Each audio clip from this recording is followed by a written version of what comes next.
Hello प्यारे बच्चों, स्वागत है आप सभी को अपने प्यारा सा यूट्यूब चैनल ज्ञान की दुनिया ऑनलाइन क्लासेस में। देखिए, आज की इस क्लास में हम लोग क्या करेंगे, क्लास टेंथ के केमिस्ट्री क्या है कि केमिस्ट्री के चैप्टर 3 जिसका नाम है धातु एवं अधातु। पूरा मैं लिख नहीं सकता हूँ। देखिए, केमिस्ट्री के चैप्टर 3 जिसका नाम है धातु एवं अधातु, इसके ऑल ऑब्जेक्टिव क्वेश्चन को हम लोग देखेंगे। ऑलमोस्ट इस वीडियो में आप लोगों का क्वेश्चन जो है 40 से 45 होने वाला है। 40 से 45 क्वेश्चन होने वाला है, जो सभी वीवीआई क्वेश्चन है। इन क्वेश्चनों का याद करना आप सभी लोगों को बेहद ही इंपॉर्टेंट है। यहाँ से आपके बोर्ड एग्जाम में, इस चैप्टर से आपके बोर्ड एग्जाम में बहुत सारा क्वेश्चन आता है। कम से कम 5 ऑब्जेक्टिव तो आता ही आता है। 4 से 5 ऑब्जेक्टिव आता है। 1 से 2 के आता है, तो 2 नंबर का भी आता है, और एक 4 नंबर का भी आता है इस चैप्टर से। तो ऑलमोस्ट ये चैप्टर जो है आप लोगों का 4 2 6 और 6 4 10 नंबर का ये चैप्टर है। तो इस चैप्टर को पूरा पढ़ना बेहद ही ज़रूरी है। तो इस क्लास में हम लोग फिलहाल क्या करेंगे कि इसके ऑल ऑब्जेक्टिव को देखेंगे। तो पूरा ऑब्जेक्टिव सबसे पहले इसके आप लोग याद कर लीजिएगा। देखिए, ये सब याद करने के लिए अगर आप पीडीएफ लेना चाहते हैं तो हमारे व्हाट्सएप ग्रुप में जुड़ सकते हैं। व्हाट्सएप ग्रुप का लिंक नीचे डिस्क्रिप्शन में दिया हुआ है। चलिए क्लास को शुरू करते हैं फिलहाल बिना देर किए हुए। चलिए, हम लोग का पहला नंबर क्वेश्चन है कि सर्वाधिक तत्व तन्य धातु कौन है। देखिए, सर्वाधिक तन्य धातु, तन्य मतलब क्या होता है, जिसे हम लोग खींच सकते हैं, खींच कर लंबा तार बना सकते हैं। देखिए, सर्वाधिक तन्य धातु की बात किया जाए तो सबसे तन्य धातु सोना है। Option number A right answer हो जाएगा। सर्वाधिक तन्य क्या है, सोना है, क्योंकि 1 ग्राम सोना से हम लोग कितना किलोमीटर तार बना सकते हैं, तो 2 किलोमीटर हम लोग तार बना सकते हैं। चलिए, पहला नंबर क्वेश्चन का ए राइट आंसर हो जाएगा। आगे देखते हैं। दूसरा नंबर क्वेश्चन है कि मिश्र धातु में एक धातु पारद हो तो उसे क्या कहते हैं। देखिए, मिश्र धातु में जब एक धातु पारद हो तो उसे हम लोग क्या कहते हैं। इसका राइट आंसर हो जाएगा ऑप्शन नंबर ए, अम्ल अम्ल गमल कहते हैं। ये जब सब्जेक्टिव आप पढ़ेंगे तो आपको समझ में आएगा क्यों कहते हैं और कैसे कहते हैं। तो सब्जेक्टिव का भी क्लास में जल्द करवाने वाला हूँ, तो उसको भी आप लोग देखिएगा। चलिए, तीसरा नंबर क्वेश्चन है कि एक अधातु जैसे गैसीय अवस्था में पाया जाता है। कौन सा ऐसा अधातु है जो गैसीय अवस्था में पाया जाता है। तो देखिए, इसका राइट आंसर हो जाएगा ऑप्शन नंबर सी, क्या है, हाइड्रोजन। हाइड्रोजन एक ऐसा अधातु है जो गैस के रूप में पाया जाता है। हाइड्रोजन क्या है, तो आप लोग कहेंगे कार्बन भी गैस के रूप में आता है, लेकिन कार्बन ठोस के रूप में भी पाया जाता है, लेकिन हाइड्रोजन क्या है कि केवल गैस के रूप में पाया जाता है। तो इसका सी का हो जाएगा, राइट आंसर हो जाएगा। चलिए आगे देखते हैं।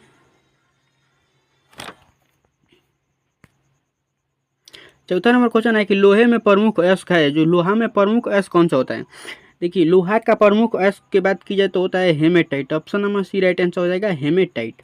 चलिए, पांचवा नंबर क्वेश्चन है कि मुक्त अवस्था में पाई जाने वाली धातु वह कौन सा धातु है जो मुक्त अवस्था में पाया जाता है। तो सोना इसका राइट आंसर हो जाएगा। मुक्त अवस्था का मतलब होता है कि उसमें हवा का प्रभाव नहीं पड़ता है, ऑक्सीजन का प्रभाव नहीं पड़ता है। तो सोना में क्या होता है, ऑक्सीजन का प्रभाव नहीं पड़ता है। 5 नंबर का सी राइट आंसर हो जाएगा।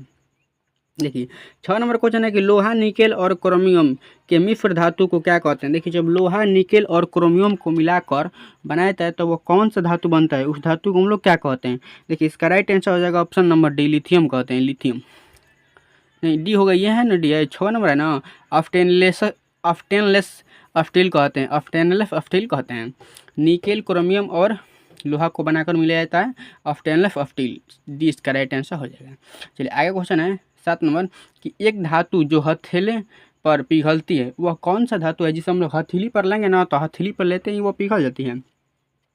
तो वह धातु कोई और नहीं, सीजियम है। सीजियम क्या है, अगर हाथ पर इसको लीजिएगा तो पिघल जाएगा, क्योंकि इसका जो क्वथनांक होता है बहुत ही कम होता है, निम्न होता है।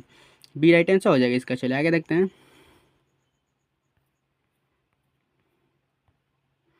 देखिए, आगे 8 नंबर क्वेश्चन है कि खाद्य पदार्थ वाले कण स्तर पर टीन का लेप चढ़ाया जाता है, जास्ता का लेप नहीं। देखिए, जो खाद्य पदार्थ होता है उसके ऊपर हम लोग टीन का लेप चढ़ाते हैं, जास्ता का क्यों नहीं। देखिए, इसका सिंपल सा आंसर हो जाएगा कौन सा, ऑप्शन नंबर सी हो जाएगा कि जास्ता टीन से अधिक क्रियाशील होता है। जो जास्ता होता है वो टीन से अधिक क्रियाशील होता है, अधिक क्रियाशील होता है। देखिए, टीन क्या होता है, करता है कि वह हल्दुक क्रिया ही नहीं करता है, लेकिन जास्ता हल्दुक क्रिया कर लेता है। इसी कारण क्या कहते हैं हम लोग, जास्ता को नहीं टीन को चढ़ाते हैं, टीन को नहीं जस्ता को चढ़ाते हैं, इसी कारण से। चलिए, 9 नंबर क्वेश्चन है कि तांबा का प्रमुख अयस्क का है। देखिए, तांबा का प्रमुख अयस्क की बात की जाए तो ऑप्शन नंबर ए हो जाएगा, Cu2SO। देखिए, ये सब सूत्र हैं, इनको आप लोग याद करना ही पड़ेगा, इसमें समझने वाली बात कुछ नहीं है। देखिए 10 नंबर क्वेश्चन है कि जर्मेनियम सिल्वर है, इनमें से चारों ऑप्शन में से चुनना है कि जर्मेनियम सिल्वर कौन सा है। तो इसका राइट आंसर हो जाएगा option number C, option number C, CuNi+Z। देखिए सोडियम, जिंक तथा कॉपर को मिलाकर क्या बनता है, तो जर्मन सिल्वर बनता है। ये सब मिलकर जर्मन सिल्वर को बनाता है। चलिए आगे क्वेश्चन 11 नंबर की, हेमेटाइट किस धातु का अयस्क है। देखिए जो हेमेटाइट है, हेमेटाइट लोहा का अयस्क है। किसका एक है अयस्क है, जो हेमेटाइट लोहा का अयस्क है, और लोहा इसमें से कौन सा है। देखिए 11 नंबर क्वेश्चन का राइट आंसर हो जाएगा ऑप्शन नंबर डी, लोहा Fe को कहते हैं। तो Fe हो जाएगा, लोहा Fe को कहते हैं, और हेमेटाइट क्या है, तो लोहा का अयस्क है। चलिए 12 नंबर क्वेश्चन है कि निम्न में से कौन सी धातु विद्युत का सर्वोत्तम चालक है। यानी कौन सा धातु है जो विद्युत का बहुत चालन करती है, अधिक चालन करती है। तो ए, देखिए इसका राइट आंसर हो जाएगा Ag। Ag किसे कहते हैं, सोना को कहते हैं। 12 नंबर क्वेश्चन का राइट आंसर हो जाएगा option number A, Ag। Ag क्या है, कि सोना, सोना को नहीं कहते हैं, चांदी को कहते हैं। कि चांदी में सबसे ज़्यादा क्या होता है, बिजली प्रवाहित होता है। चांदी में सबसे ज़्यादा बिजली प्रवाहित होता है। इसका राइट आंसर हो जाएगा ऑप्शन नंबर ए। चलिए आगे देखते हैं। देखिए 13 नंबर क्वेश्चन है कि बक्साइड किस धातु का मुख्य अयस्क है। जो बक्साइड होता है वह किस धातु का मुख्य अयस्क होता है। तो बी राइट आंसर हो जाएगा एल्यूमिनियम का। एल्यूमिनियम का क्या होता है, तो मुख्य अयस्क होता है Al का। चलिए आगे देखते हैं। पारा धातु का मुख्य अयस्क क्या है। देखिए पारा धातु की बात की जाए तो इसका मुख्य अयस्क सीने बार होता है। पारा का सीने बार, बी राइट आंसर हो जाएगा। पारा धातु का मुख्य अयस्क सीने बार होता है। 15 नंबर क्वेश्चन है कि कांसा का मुख्य अवयव क्या है। देखिए कांसा किस किस तत्वों से मिलकर बनता है। देखिए कांसा का मुख्य अवयव की बात की जाए तो ऑप्शन नंबर ए हो जाएगा, कॉपर और एसएन। एसएन कुछ कहते हैं उसको मिलाकर बनाया जाता है। देखिए 16 नंबर क्वेश्चन है कि तांबा, एसएन को मैं बता दूंगा, कमेंट में आप लोगों को बता दूंगा एसएन से किस तत्वों को सूचित करते हैं। Cu तो कॉपर हो जाएगा। चलिए 16 नंबर क्वेश्चन है कि तांबा और जस्ता का मिश्र धातु है। देखिए जब तांबा और जस्ता को मिलाएगा तो मिश्र धातु कौन सा बनेगा। तो देखिए इसका राइट आंसर हो जाएगा ऑप्शन नंबर सी, पीतल बनेगा। तांबा और जस्ता को मिलाकर पीतल बनता है। चलिए 16 नंबर क्वेश्चन है, सबसे अधिक आघातवर्धनीय और तन्य धातु है। देखिए सबसे आघातवर्धनीय और तन्य धातु की बात की जाए तो वो सोना ही है। Option number A right answer हो जाएगा। इसको पीट कर पतला चादर भी बनाया जा सकता है और खींच कर लंबा तार भी बनाया जा सकता है। चलिए आगे देखते हैं। देखिए लेड, सीसा और टीन की मिश्र धातु है। देखिए सीसा और टीन को मिलाकर हम लोग क्या बनाते हैं। जब सीसा और टीन को मिलाएंगे तो हम लोग क्या बनाएंगे, सोल्डर बनता है। सीसा और टीन को मिलाकर सोल्डर बनाता है। सी राइट आंसर हो जाएगा इसका। चलिए आगे देखते हैं। जस्ता का अयस्क है। देखिए जस्ता का कौन सा अयस्क है, तो जस्ता का अयस्क है zinc blende. Option number A right answer हो जाएगा, जिंक ब्लेड। चलिए आगे क्वेश्चन देखते हैं। ये पीतल क्या है। पीतल धातु है, अधातु है या मिश्र धातु है। तो पीतल एक मिश्र धातु है, क्योंकि पीतल किस किस से मिलकर बनता है, तांबा और जिंक को मिलाकर पीतल बनाया जाता है। चलिए इसका राइट आंसर हो जाएगा ऑप्शन नंबर डी। आगे देखते हैं कि कौन सा अधातु कमरे के ताप पर द्रव रहता है।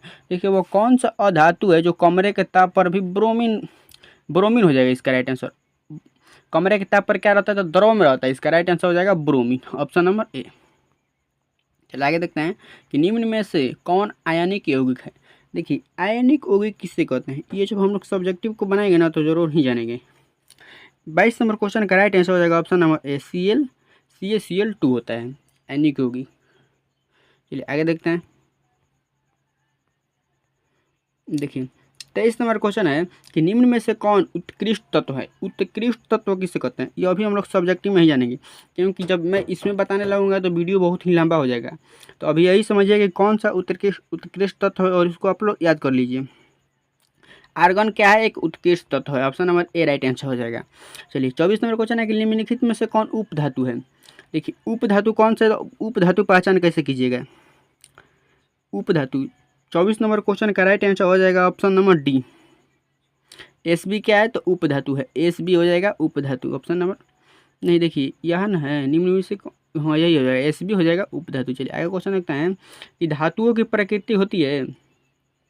देखिए धातुओं की प्रकृति विद्युत धनात्मक होती है। धातु क्या है, विद्युत धनात्मक होती है, और अधातु विद्युत ऋणात्मक होती है। तो इसका राइट आंसर हो जाएगा ऑप्शन नंबर ए। चलिए 26 नंबर क्वेश्चन है कि ऐसा तत्व जो इलेक्ट्रॉनों को त्याग कर धनात्मक आयन बनाता है कहे जाते हैं। देखिए ऐसे तत्व जो इलेक्ट्रॉन को त्याग कर धन आयन बनाते हैं उसे हम लोग धातु कहते हैं। इलेक्ट्रॉन को त्याग कर धन आयन बनाते हैं धातु कहते हैं, क्योंकि धातु ही धन आयन बनाते हैं। चलिए आगे है 27 नंबर क्वेश्चन कि लोहे एवं इस्पात को जंग से सुरक्षित रखने के लिए उन पर किस धातु का परत चढ़ाया जाता है। देखिए लोहे को सुरक्षित रखने के लिए उस पर हम लोग जिंक का परत लगाते हैं, जिंक का परत लगाते हैं। डी राइट आंसर हो जाएगा। चलिए आगे देखते हैं। 28 नंबर क्वेश्चन है कि विद्युत अपघटित परिसरण में अशुद्धि धातु को बनाया जाता है। देखिए जब विद्युत अपघटित परिसरण में यानी विद्युत के द्वारा जब हम लोग धातुओं को अलग करते हैं तो जो उसमें अशुद्धि बचता है, अशुद्ध पदार्थ बचता है, उसे हम लोग क्या करते हैं। देखिए उस अशुद्ध पदार्थ को हम लोग एनोड कहते हैं। एनोड कहते हैं। Option number A right answer हो जाएगा। चलिए आगे देखते हैं। 29 नंबर क्वेश्चन के निम्नलिखित में से कौन सबसे अधिक अभिक्रियाशील है। देखिए सबसे अधिक अभिक्रियाशील की बात की जाए तो मैग्नीशियम ही क्या है, तो सबसे अधिक अभिक्रियाशील है इन चारों में। मैग्नीशियम क्या है, सबसे अधिक अभिक्रियाशील है। चलिए आगे देखते हैं। 30 नंबर की कायोलाइड निम्नलिखित में से किस धातु का अयस्क है। कायोलाइड जो है वह किस धातु का अयस्क होता है। तो देखिए कायोलाइड की बात की जाए तो कायोलाइड एल्यूमिनियम की होती है अयस्क, एल्यूमिनियम धातु का अयस्क है। तो ये आप लोग याद रखिएगा। चलिए आगे देखते हैं। 31 नंबर कि एल्यूमिनियम पर मोटी ऑक्साइड की परत बनने की प्रक्रिया कहते हैं। देखिए एल्युमिनियम पर मोटी ऑक्सीजन का परत जम जाता है, उसे हम लोग एनोडीकरण कहते हैं। बी राइट आंसर हो जाएगा, एनोडीकरण। चलिए आगे देखते हैं। आगे 32 नंबर क्वेश्चन है कौन सा धातु कमरे के ताप पर द्रव अवस्था में रहता है। वह कौन सा धातु है जो कमरे के ताप पर द्रव अवस्था में रहता है, तो वह हो जाएगा मरकरी या पारा। बाराती में बारने वाला मरकरी मत समझिएगा, वह मरकरी जो हम लोग बुखार नापते समय, डॉक्टर जो बुखार नापते हैं तो ऊपर चढ़ता रहता है उतरता रहता है, वही मरकरी की बात की जा रही है। नहीं तो बहुत से लोग क्या समझेंगे कि जो बरातिया में मरकरी भरा जा रहा है उसी को बात हो रहा है, तो वो नहीं है। चलिए 33 नंबर क्वेश्चन है कि निम्नलिखित में से किस धातु का गलनांक सबसे कम है। देखिए किस धातु का गलनांक सबसे कम है, तो बी राइट आंसर हो जाएगा, सोडियम। सोडियम का गलनांक सबसे कम होता है, यह जल्द ही गल जाता है। 34 नंबर क्वेश्चन निम्नलिखित में से कौन अधातु है। देखिए ये जो जिंक हो जाएगा ये धातु हो जाएगा, कैल्शियम क्या हो जाएगा, धातु हो जाएगा, और ये सोडियम भी धातु हो जाएगा, लेकिन कार्बन क्या है, एक अधातु है, तो डी इसका राइट आंसर हो जाएगा। चलिए आगे देखते हैं। 35 नंबर निम्नलिखित में से किस धातु को चाकू से आसानी से काटा जा सकता है। देखिए एल्युमिनियम को चाकू से नहीं काटा जा सकता है, सोडियम को भी देखिए नहीं। 35 नंबर क्वेश्चन कह रहा है कि किस धातु को हम लोग काट सकते हैं चाकू से, तो देखिए इसका राइट आंसर हो जाएगा ऑप्शन नंबर बी, सोडियम को काटा जा सकता है। कॉपर को और मैग्नीशियम को नहीं काटा सकता है, सोडियम को काटा जा सकता है। 35 नंबर क्वेश्चन का right answer option number B हो जाएगा। चलिए आगे देखते हैं। और लिथियम को भी काटा जा सकता है, लिथियम भी होता है। 36 नंबर क्वेश्चन की वह धातु जो सिर्फ अम्ल राज्य में घुलती है उसे क्या कहते हैं। देखिए वह धातु जो सिर्फ अम्ल राज्य में घूमती है उसे हम लोग सोना ही कहते हैं। सोना बिना अम्ल राज्य को घुलेगा नहीं, किसी अम्ल में भी नहीं घुलता है, केवल अम्ल राज्य में ही घुलता है। चलिए आगे क्वेश्चन है 37 नंबर के निम्नलिखित में से सबसे भारी धातु कौन है। देखिए सबसे भारी धातु की बात की जाए तो वो हो जाएगा यूरेनियम। यूरेनियम क्या है कि सबसे भारी धातु है, और यूरेनियम का भी प्रयोग एटम बम में किया जाता है। चलिए आगे देखते हैं।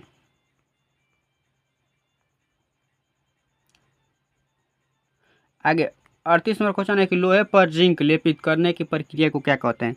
देखिए लोहे पर जिंक लेपित करने की प्रक्रिया को हम लोग क्या कहते हैं, तो गैल्वेनीकरण कहते हैं। सी राइट आंसर हो जाएगा, गैल्वेनीकरण।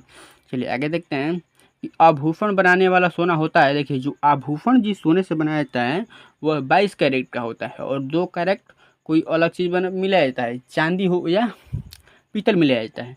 चलिए 40 नंबर क्वेश्चन है कि एक्वा की अनुपात में सांद्र हाइड्रोक्लोरिक अम्ल एवं सांद्र नाइट्रेट अम्ल का ताज़ा मिश्रण होता है। देखिए एक्वा में जो एक्वा बनाया जाता है उसमें सांद्र हाइड्रोक्लोरिक अम्ल होता है और क्या होता है, नाइट्रिक अम्ल होता है। तो इसका अनुपात कितना होता है, कितना सांद्र नाइट्रिक अम्ल डाला जाता है और कितना हाइड्रोक्लोरिक अम्ल डालता है। तो इसका अनुपात की बात की जाए तो सी हो जाएगा राइट आंसर, यानी 3 लीटर हाइड्रोक्लोरिक अम्ल डाला जाएगा तो 1 लीटर क्या जाएगा, तो नाइट्रिक अम्ल डाला जाएगा। 3:1 इसका राइट आंसर हो जाएगा। चलिए आगे है 41 नंबर कि सिलिकॉन क्या है। जो सिलिकॉन क्या है, तो सिलिकॉन एक उप धातु है। सी राइट आंसर हो जाएगा, सिलिकॉन एक उप धातु है। चलिए आगे देखते हैं कि स्टेनलेस स्टील में लोहा एवं कार्बन के अलावे अन्य तत्व रहते हैं। मैं इस जो ये क्वेश्चन है इसको हम लोग पीछे देख चुके हैं। स्टेनलेस स्टील की बात की जाए तो इसमें लोहा और कार्बन के अलावे एक और चीज़ होता है जिसे हम लोग क्या कहते हैं, निकेल और क्रोमियम होता है। लोहा स्टेनलेस स्टील को बनाने में हम लोग कार्बन का उपयोग करते हैं, लोहा का भी करते हैं, लेकिन इसके अलावे दो और तत्व का उपयोग करते हैं जिसका नाम है निकेल और क्रोमियम। चलिए आगे देखते हैं। ये आप लोग समझ गए, सी इसका राइट आंसर हो जाएगा। आगे है